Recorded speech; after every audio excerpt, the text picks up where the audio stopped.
end of Halo 3. Gameplay was slow. You took it slow, you got a pick or two, and then you pushed as a team because you knew the advantage you had. But it was never just like, all right, we're on even ground, charge around. It's like, nope, you waited till you got those picks. And so you notice right now the teams that seem to have a lot of success are the ones that are running around, being aggressive together. And we're going to kick this game off with Calm Mentality, who was the member who helped put in that third and final flag for Fatal Ambition. And let's see what they do about the sniper rifle here. Obviously, a strong weapon, and right now, Fatal Ambition has two members down, but they do get a kill there. Yeah, and just trade after trade. Neither of these teams willing to give up this weapon, and neither team panicking and jumping on and grabbing it. So it looked like that was SUDDOTH, someone switched over SUDDOTH, who was able to back down Calm Mentality and grab the sniper. And he has his auto-stabilize on because he is looking for someone to charge up that sniper ramp and pick off the head, and just barely misses there. But SUDDOTH is still in great position. And not only that, not only is he himself in a great position, but his team's in an amazing position, being up by 6 kills. Yeah, 7-1. That is a way to start a game, especially after a loss. You love to see that type of response that lets you know that they're not rattled, they don't mind that they're down 1-0, and they do want to make it a long series. And that's what you see from teams that have quite a few tournaments under their belt.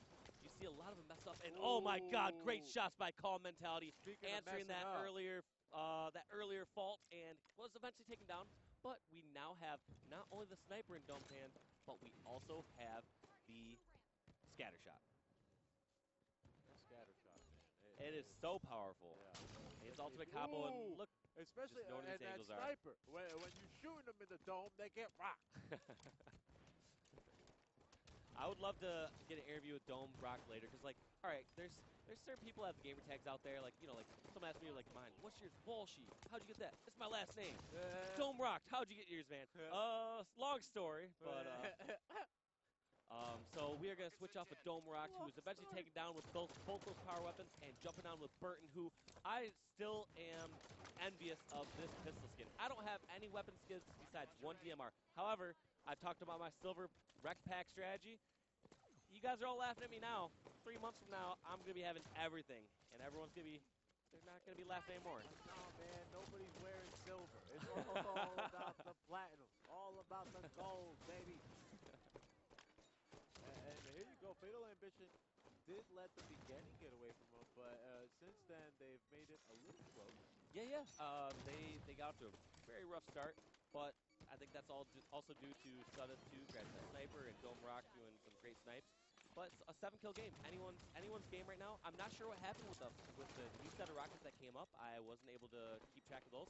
However, new snipers coming up in 15 seconds, and this could be exactly what Fatal Ambition needs to get right back in this game. Yeah, especially since they're only down 6 kills right now. A sniper is probably going to do him real justice.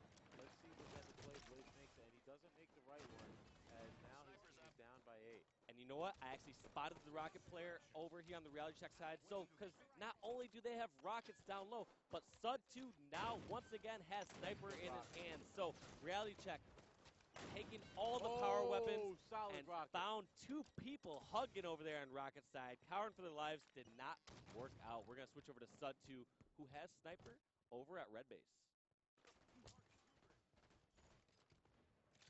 And it's interesting to see where some of these players go for different angles.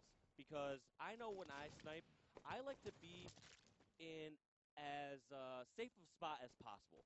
But then you see other snipers, you know, someone like SUDDOTH right there, or someone like Mikwin, who jumps out in almost the most vulnerable locations. And they just want to find those angles. They want to find those shots because they know they can hit them. So it's interesting to see those differences, because you look at, like I said, top of the top snipers back in like MCC, someone like Mikwin and Snipe Down, and 2 vastly different playing styles with that power weapon.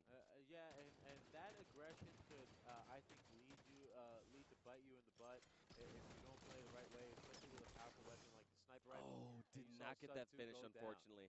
But we are going to switch on over to Blaze, the objective man we've been talking about earlier. He needs to help his squad get back in this game. They're down by 14. However, I have a feeling Reality Check kind of has this one locked up. They've shown that they know how to secure the power weapons on that. They know how to play calm and stay back on the side of the map, and I really cannot see Fatal Ambition bringing this game back, but anything can happen. We're talking about 2 top 8 teams here at Irongaming Daytona Beach. And Reality Check, I've seen them play the same type a few times now, and every single time they've really impressed they're good spitters, and so Fatal Ambition might have their hands full, and it might come down to that game 5. But you're right, Dave. I foresee this one Yeah, being this a one in comeback. particular, I think this match has reality check written all over it. Or this specific game has reality check written all over it. But I would love to see a game 5 for our last match of the night. I'm going to switch on over to we'll switch over to SUDDOTH 2. See what he's up to over on the Red Bridge. It seems like he smells blood, is getting aggressive and pushing over towards the snipe side. I want to see what he does here. I would have liked to see, I was just about to say, I would like to see him go up top and flank from the bridge, and that's exactly what he does. Hits a perfect 4-shot and is about to be taken down on blue flag. And that's a good trade. When you're up by 12, why not? Yeah, absolutely. You're more than happy to go 1-for-1. One thing some players don't understand is they think, all right, I'm going to play the same no matter what, no matter the score, no matter the situation. No No, way. you change the way you play based on the situation. One thing I will tell amateurs and players that are asking for tournament advice, what should I do coming in a tournament? You play the same way you practice. You can't be switching up things at a tournament like that. It's going to throw your teammates off, and we're going to see what Blaze can do with these rockets because they need to make up some big deficit. They only have a 5-kill wiggle room before this game is over, but they have rockets, and unfortunately, Blaze taken down. They are down by 8 kills, and so even if they get a double kill each rocket, they will only be tied. That's some good math there. That's 4 times 2. I was decent at math back in the day, so. Okay, I see it. And I think this game is all but over. I mean, just looking at kill after kill, SUDDOTH 2 making good use of that splitter grenade, and didn't even need to use it, I don't think. He hit a perfect 4-shot over on, I believe that was Blaze. And just one more kill to go, and this will be reality check tying the series up 1-1. We're going on to game number 3. And that has to be a relief for a reality check. You don't want to go down in a best of 5, 2-0. And on the other side, now Fatal Ambition is realizing, hey, this is going to be a series. Yeah, We're going I to think be after here that for first a game little where they bit. win a CTF 3-0 in 5 minutes and 42 seconds, they're Yeah. just expecting this to be a rollover. But no, they're going to have to battle for their spot in the winner's bracket. Yeah, and if you look at some of the games out of some of the players, I would say SUDDOTH 1 basically dominated there, going 16-10 with 9 assists. Yep, and Kyle, who I believe is Dramas, also equivalent score about basically going +7, you know, helping out the reality check squad. And we're going to be going on to game 3, which is going to be Strongholds on Empire.